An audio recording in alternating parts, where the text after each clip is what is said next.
If your iPhone photos are not showing up in the Messages app of your iPhone, there are a few steps that we can take to make all of those photos show up, whether you sent the photo to someone else or whether someone else texted that photo to you. So let me walk you through all those things. The first thing you're going to do is open up the conversation with that person and tap on their name at the top.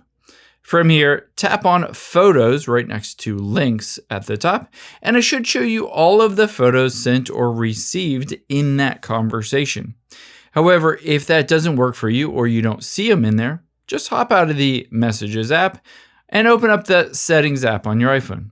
From the Settings app, scroll down to the bottom and tap on Apps towards the bottom, and then scroll down until you find Messages on this list, and tap on Messages. From here, scroll down a little bit, and we're going to toggle iMessage off for a few seconds, and then toggle it back on. You'll see it says waiting for activation. This essentially reactivates your iMessage and downloads all of those messages back up and syncs them. So after we've done that, scroll down, and there are a couple other things we want to do as well. Next, start with photos visible. If this is toggled off, make sure to turn that on. And then also scroll down and make sure MMS messaging is enabled, allowing you to send and receive mixed media messages. And then scroll down and make sure send low quality photos is toggled off. Now, after we've done that, let's make sure the messages are working with the Photos app and everything is synced up.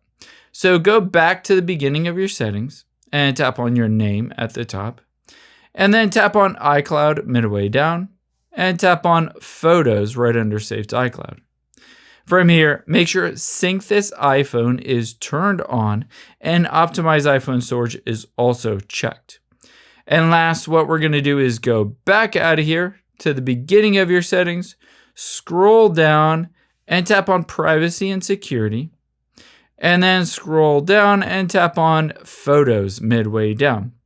You'll be able to see all of the apps that have access to the photos on your iPhone. If you see Messages app on here, make sure to enable it. Or of course, if you're messaging in WhatsApp or Messenger, again, make sure to enable it. I hope this helps. If you enjoyed this video, check out the video over to my right. I think you'll really like that one too. And thanks for watching.